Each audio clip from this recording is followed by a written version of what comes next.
लड़के ने ये बोला था अब तो मैं कबड्डी वबड्डी सब खेल रहा हूँ, अब मुझे कोई रोक टोक नहीं है, सब कर रहा हूँ मैं काम। कल गिर भी गया था, कुर्सी खींच दी थी मैंने, वो मैं बर्थडे था इसका, तो दर्द नहीं हुआ पहले। कोई तो बात नहीं है, परेशानी हो कोई गई थी। दिक्कत नहीं है, टेंशन मत तब भी लो। दर्द नहीं हुआ। हाँ दर्द नहीं हुआ। और पढ़ने वढ़ने से जा रहे, पढ़ाई वढ़ाई ठीक चल रही है। हाँ पढ़ते रहना, देखिए मेहनत करोगे पढ़ोगे तो बड़े आदमी बनोगे, और अगर पढ़ाई में ध्यान नहीं दोगे तो फिर तुम्हारी मतलब क्या नाम तरक्की रुक जाएगी, क्योंकि पढ़ाई हमेशा काम आती है। ये कलम की देन है जो ये हॉस्पिटल खुला हुआ है, और ये अगर कलम नहीं होती तो फिर मजदूरी कर रहे होते किसी न किसी की, समझ गए।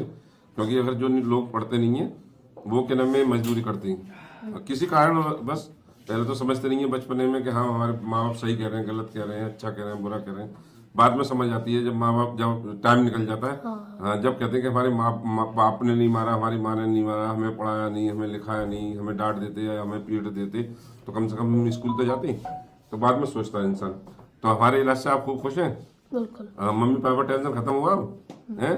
देखिए आप बताएं, बच्चे गिरा था सीढ़ी से, हम 2 वीडियो पहले ही बना चुके हैं। सीढ़ी से गिरा था, उसके बाद में 1 साल तक हमारा इलाज चला त्यागी हॉस्पिटल में, डॉक्टर ब्रजेश त्यागी हैं, उनके अच्छे न्यूरो भी हैं और हड्डी रोग विशेषज्ञ हैं। लेकिन जब तक उनकी दवाई चलती थी तभी तक वो दर्द बंद रहता था, फिर दवाई बंद हो जाती थी तो फिर उसके बाद में फिर स्कूल से मुझे फ़ोन आता था इसके से, बच्चे को ले जाओ दर्द हो रहा है इसके, मैं बड़ा परेशान हो जाता था उसके बाद में। और छुट्टी भी काफी करी हुई। उसके बाद काफ़ी छुट्टी करनी पड़ी थी और बेड रेस्ट भी काफ़ी रहे थे, लेकिन अब ऐसी कोई दिक्कत नहीं है। पहले दिन से ही आपके जब आया था उसके दिन से ही स्कूल भेज। अच्छा ये बताइए, पहले दिन आप साथ नहीं आए थे, तो तुम्हारे कौन मेरा भैया आए थे? छोटे भाई का, तो बड़े भाई का लड़का, छोटा भाई का लड़का, उन्होंने इतना बड़ा भरोसा कैसे किया था कि ये ठीक हो जाएगा? ये आपने वो भरोसा पहले आया था, उसके कुछ उठा रहा था वजन, तो उसके बैकबोन में दर्द हो गया था, तो उसने मुझे बोला था चाचा वहाँ पे वो है डॉक्टर, मैं करा के आया था, तो वैसे छोड़ के भागना पड़ता है इसे लेने के लिए स्कूल। और जाहिर सी बात है फिर इसकी पढ़ाई नहीं हो पाती, पढ़ाई डिस्टर्ब हो जाता, बच्चा फिर माइंड डिस्टर्ब होने के बाद में मतलब ऑटोमेटिक बच्चा फिर पढ़ना छोड़ देता, और उसके बाद में ये कहानी होती है बच्चे का मेमोरी कम हो जाती है इसी बीमारी में, मेमोरी डाउन हो जाती है ऑटोमेटिकली, क्योंकि चिड़चिड़ा हो जाता है बच्चा बहुत। क्योंकि अगर किसी काम के कोई बच्चा जब उठा ही नहीं जाता, दर्द परेशान हो जाता है, बहुत चिड़चिड़ा हो जाता है, गुस्सेल हो जाता है बच्चा। हमें भी लगता था। बड़े का भी हाल हो जाता है, बड़े का भी हाल होता है, उसमें मेमोरी और डाउन हो जाती है।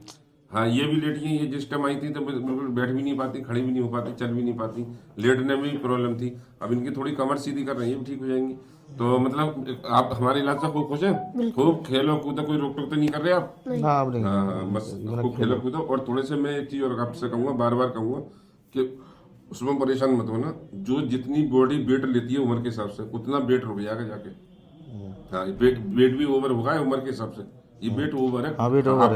आपको ये मतलब लगता हो कि तंदुरुस्त है, तंदुरुस्त नहीं। जो बच्चे आपने देखे होंगे कुआरेपन पे किसी की पैंट उतर रही है, किसी कुछ हो रही है, तो क्या नाम है, वो बच्चे जो शादी होकर मोटे होते हैं। अगर शुरू से मोटापा चढ़ जाता तो परेशानी आती है। तो ये चीजें में आप उससे परेशान मत हो ना। स्लिम थोड़ा अपना स्लिम होने के बाद में जो भी फालतू चर्बी होगी ये सब गला देगी, ये जितनी भी होगी। तो बच्चों को स्ट्रॉन्ग बना के फिर ठीक हो जाएगा, ठीक है।